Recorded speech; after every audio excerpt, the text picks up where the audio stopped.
What's up, NBA fan? What's up, all sports fan? This your boy JB, host of the Behind the Bench podcast network channel. Giving a shout out to the rest of the crew. For everyone who's tuning in, thank you for supporting Behind the Bench. Keep subscribing to that channel to help make this show the best that it can be. I got to get right to this, man. I got to get right to this. Now, as I record this, I'm going to call it an informational video. I realized that the Los Angeles Lakers are 3-0. The NBA has now finishing its first week of action for the new season, right? And look, I know I'm not the only one.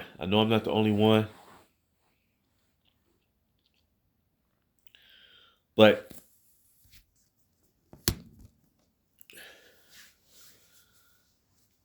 I've learned a lot by watching young talent of the past 5-6 years grow and develop on a plethora of teams, from the Memphis Grizzlies to the Phoenix Suns to the Denver Nuggets at the time, even the team now that's slowly rising and improving, the Orlando Magics or the Indiana Pacers, what the New York Knicks have been doing the last couple of years, the Sacramento Kings, the New Orleans Pelicans, the previous iteration of the Phoenix Suns with DeAndre Ayton, McCall Bridges, Cameron Payne, and the like, along with Devin Booker at the time. Now the Oklahoma City Thunder. And I've learned a lot as far as to what to look for in a player who was just drafted. There's some key ingredients, man. So when that player starts to mature, starts to improve, it doesn't surprise you, but it's exciting at the same time. And I remember some 5 years ago, the former president of the Los Angeles Lakers made a comment about this young man in the picture featured in his video, this informational video. And the former president essentially said this player was a bum, that he was a scrub, that he was deemed expendable. When I watched his workout video, at 17, he had not even turned 18 yet. And I watched this video. He's working out by himself in the gym. I said, now, he was drafted as a prospect. Not in the first round, second round. He wound up being drafted in the second round, but he was a prospect. And I watched him. I said, this young man has very precise footwork, agile. I just liked his nuance at the position. I said, the Los Angeles Lakers, man, we cashed in again.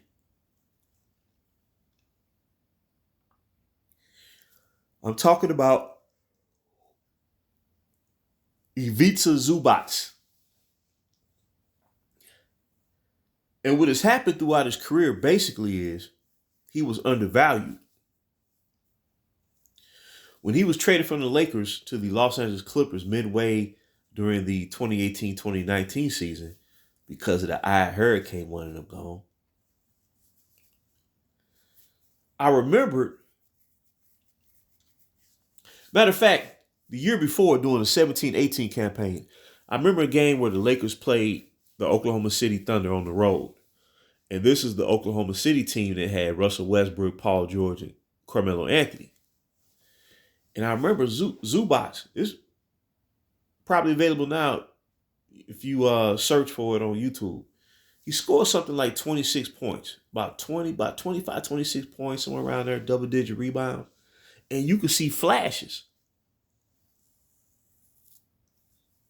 of a center who had all-star ability. He had it.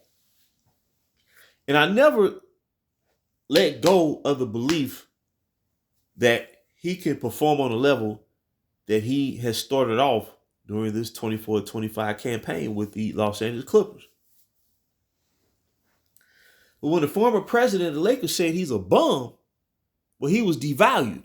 So therefore, when the Clippers traded for him, or when they accepted the trade, because they did not initiate this trade, they was laughing, saying, "You just gonna trade him to me?" But the problem was he was undervalued, so that's how they viewed him. And they, throughout his first 4 years on the team, they have underutilized him. They saw him nothing more as a screener, screening up top for the primary, whoever the ball handler was, for that possession, whether it was Kawhi Leonard or Paul George or Russell Westbrook or whatnot.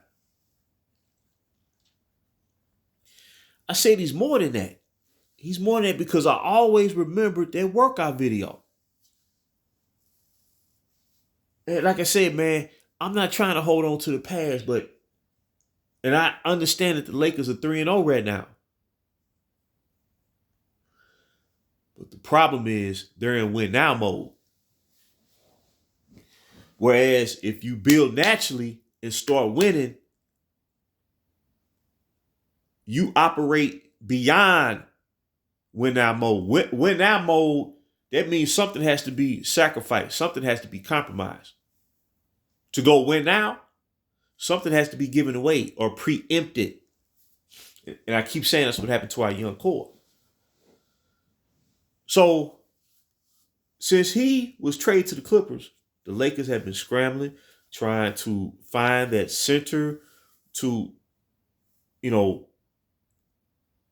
represent the position on the team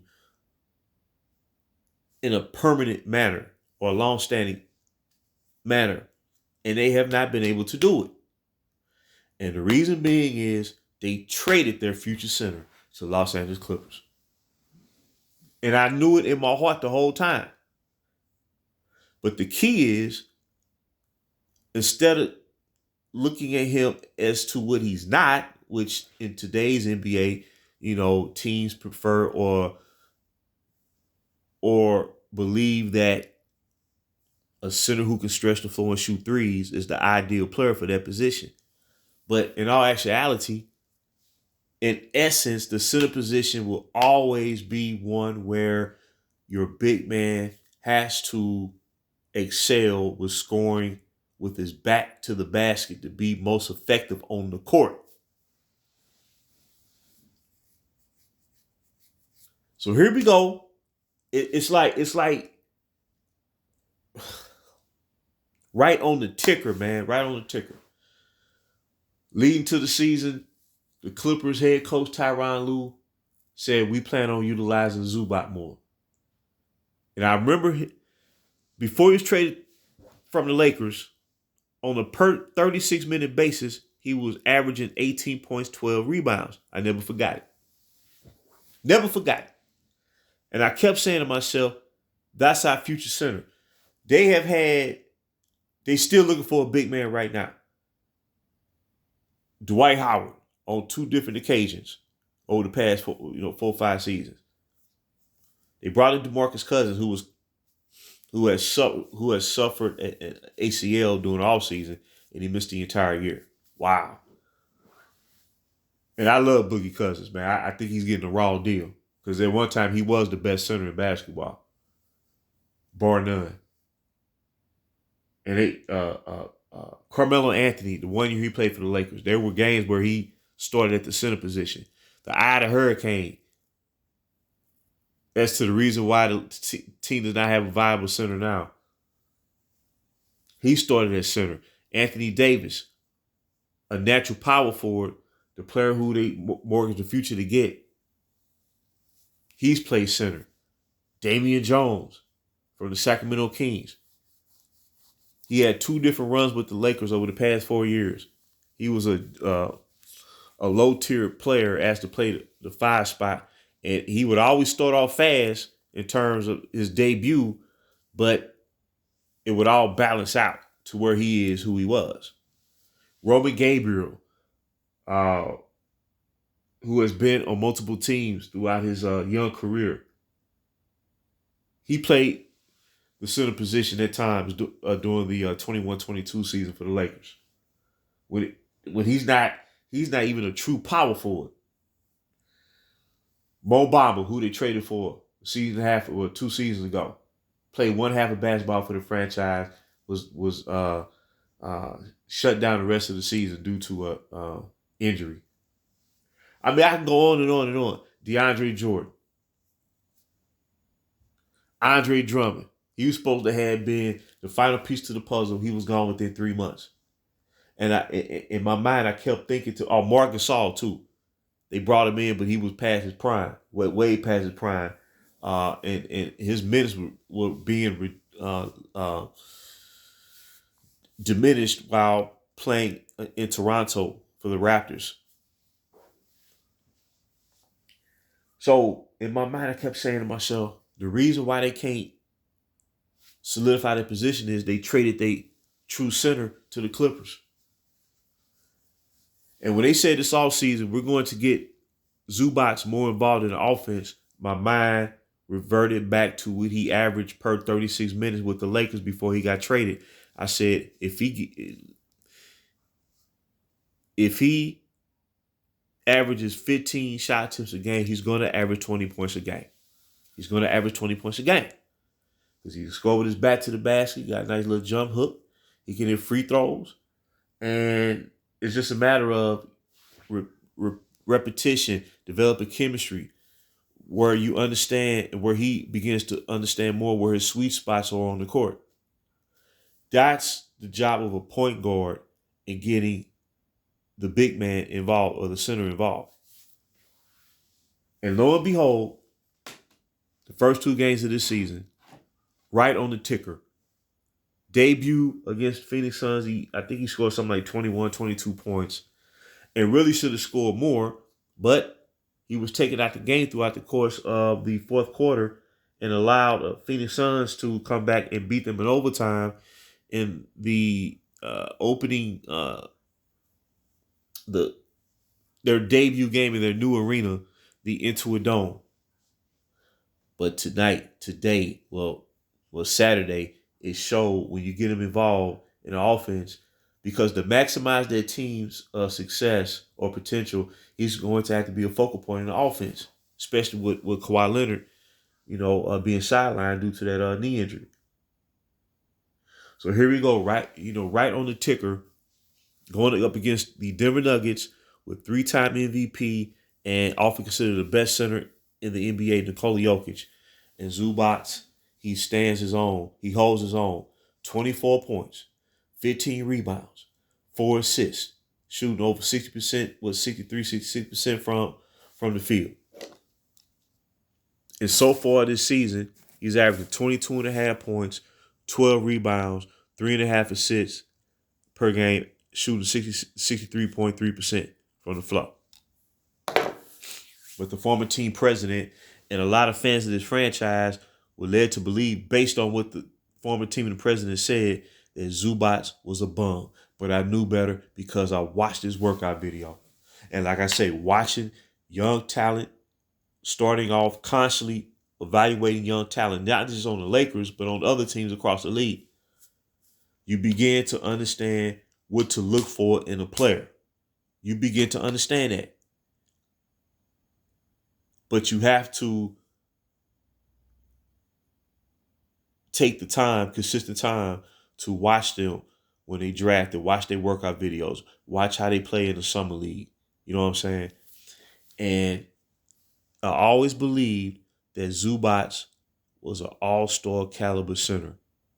And if you look at those averages, there's only a handful of centers in the NBA right now. I'm talking about true centers. Nikola Jokic, I would say Alperen Sengun down there in Houston. Victor Wembanyama, he scored 29 points tonight versus the Houston Rockets, and I believe the Spurs came back to beat the Rockets at home in San Antonio. There's only a handful of centers that's averaging with Joel Embiid, when he's able to play. Uh, Maybe Nikolai Vucevic for the Chicago Bulls, but he's an all-star level center. And by involving him in the offense today versus Denver Nuggets, that's why the Clippers were able to prevail and come back after losing a double-digit lead, and they came back and won that game. And I guarantee you, 15 rebounds, 22 points.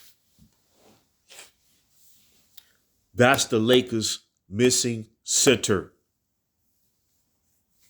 I've been saying it for years since he was traded. He was 21 years old when he was traded. 21. And he's been underutilized over the past 4 years. But now the Clippers have to feature him because Kawhi Leonard is out. And he's averaging 22 and a half points, 12 rebounds, and he was the number one defender in the paint at his position of any other center in the league last year per percentage, especially when it comes to protecting the rim. He was the number one in the league. But the former president said he was a bum. Just imagine that. If you a bum, you're not going to be able to do this. You're not going to be able to do it. You're not going to be able to do it. So when I look at him, I'm very happy. I'm very excited when I see Zubac do what he do. Because number one, he's a big man. And number two, he along with the rest of the original young core, they were totally cast aside. Since opening night, we've seen Brandon Ingram drop 33 in his season debut. We saw him hit a game winner last night versus the Portland Trail Blazers. Julius Randle is starting to fit right into Minnesota, just as I believed he would. And actually, I believe Minnesota has improved. I think they're going to have more balance on offense. And Karl Anthony Towns is a tremendous player. He's a tremendous player. But I think he relies too much on threes. And when you're a big man, you shouldn't be shooting threes like that, especially come during the postseason. Especially during the postseason.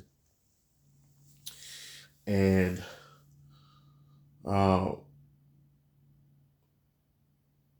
Julius Randle is basically picking up where he left off after having an off-season shoulder surgery last year, and now he's right on par doing what he's been doing basically since he played for the New York Knicks. 24 points a game, about 9 rebounds, 10 rebounds. And Minnesota to me improved in that trade. That's just me. Time will tell. And like I said, I took a lot of time watching workouts of fellow Lakers about to be drafted by the franchise, as well as young players of other teams. And I'm telling you, the more you watch that important phase of team building, the more you're going to understand how to build a high caliber team, playoff team, contending team, and then ultimately a championship team. Because only one team is going to win it every year. So this is why I keep saying the purple and gold franchise, the Los Angeles Lakers, are the only franchise I've ever seen in NBA history relinquish at least 5 players from a drafting period that can stretch over 4 years. 5 players who can average 20 points a game. 2 players within that 5 who have proven they can average 25 points a game. You got a young core member in Washington D.C. He's basically rotten. I mean, what I'm saying, he's being wasted there. He's being wasted there. But last year he showed his value, averaging over 22 points a game. Randall and Ingram, both can average 25 points a game. Ingram in his first playoff experience, he averaged 27, 7, and 7. So when I'm looking at it like the eye of the hurricane. I realize, man, I know he got all the stats in the world. I get that career 27 point per game score. But at this stage of where the franchise was headed, okay, the eye of the hurricane, 27 points per game. Now, Ingram averaged 27, 7, and 7 in his first playoff series versus the Phoenix Suns. Then you take a look at Anthony Davis. Like I said, Anthony Davis is a tremendous player. I get that. But essentially, outside of his first year with the Lakers, he's averaging about. Now I know he's starting off like game busters so far this year, but in between that 1 year leading up to this year, he's basically averaging around 24 a game. Well, that's what Julius Randle's been averaging. He's been averaging 24 a game basically since he's been playing for the before when he's playing with New York. So you look at that, and then like I always say, you add a star. You had a star, uh, uh, a prime star to that mix right there. I'm telling you, this franchise would have been so far ahead, 45 years ahead. All they had to do was see it through and understand. And the fact of the matter is they traded their future center to the Los Angeles Clippers. And if people out there, fans of that guy, the out of Hurricane, if they think someone's making this up, will tell me another center. I'm talking about. I'm not talking about as far as career wise, like a Dwight Howard. I'm talking about at that point where the Lakers were at, trying to move forward. Name me a better player at that position consistently than Zubac. Imagine if he averages close to 20 points a game this year. I know the season has a long way to go, and I get that. If he goes on to average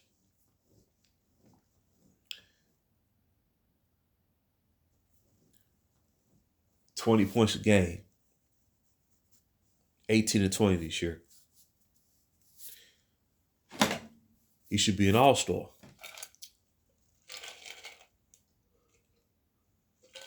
I ain't talking about as a starter because I understand you got Jokic. I get that.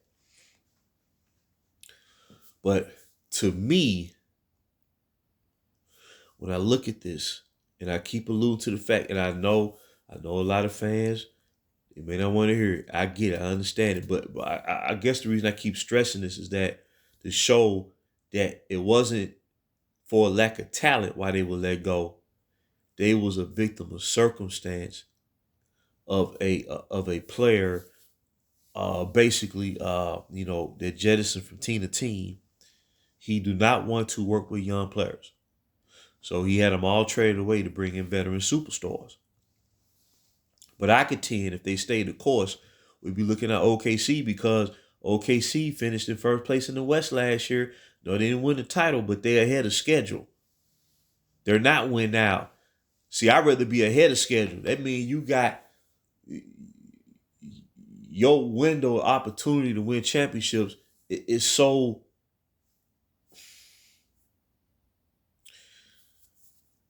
How can I say this? To me, it resonates more than win now. That's what I'm trying to say. It resonates more. You know, uh, they have brought guys to the team to play this position that don't measure up. And trust me, I'm not saying that just to be talking, but I'm glad that I took the time to watch the workouts of these young men before they were drafted by this team, and eventually come to understand what we had right in the palm of our hand. And I know it can't be proven. I get that it can't be proven, but I believe it because of what they doing individually with the teams that they're playing for. You got one young core member of the Lakers playing for the New York Knicks. This man averaged on near 13 rebounds a game at his height. First player since Paul Arizin that shared the same height of the 1960s who averaged more rebounds a game than Josh Hart. But they gonna say we didn't have no talent, man. But like I said, 3-0. I get that. But if they would have stayed the course, they would have won. They would have consistently won more ball games throughout the course of the regular season than what they had been. I guarantee that. It's no doubt in my mind when I say that. I'm not just talking. It's not out of hate. It's facts. It's facts. You know. As soon as this team hit a rough patch, it's gonna be the same talking points, man. It's gonna be the same talking points. When you got your own, like I said, it ain't about no win now. Your window of opportunity is greater than win now. And they gave up their future center, who's averaging 22.5 points a game so far this season. But he was casted as a bum to justify trading him, man. A big man. You don't do that. 7'1", 250 pounds, agile. He's durable. He really don't get hurt per se. And he plays hard for the team. And he's a total team player, man. Imagine you work with that and develop that. Man, I'm telling you, dog, it'd be like, oh my God, man, be a machine. That team would be a machine. You know, because I know AD's playing tremendous so far this season, but he will be 32 years old. He will be 32 years old after the All-Star break. He will be 32 years old. Zubac just turned 27, and he's a true center. He has the instincts of a center, and he's only going to improve. But he's the type of guy where you have to get him involved to where he'll have that initiative to apply himself and play up to his potential. You gotta give him the ball, and look what happens when you give him the basketball and he gets the possessions, he gets the shot attempts. Within the flow of the game, he's given them 22.5 points so far this year. And I know a lot of people were shocked and stunned, fans of this team. But like I said, I watched his workout video right before he got drafted. And I said, if we stick with him, he would be our next center in the future. And he can average up to 20 points a game. And I'm not putting nobody on when I say that. I'm saying that I'm being 150% real. We gave up our future center of the NBA, of the Los Angeles Lakers. Wow. That's mind-boggling. And that's the staple position of the franchise, is center. The irony, man. The irony. So I just wanted to share that. I want to share that with the crew. I want to share that with the audience. And as always, I thank you for tuning in. Until next time, this is JB. As I always say, man, got the talent that we gave up, man. Goodness gracious. JB for BTB. Behind the Bench.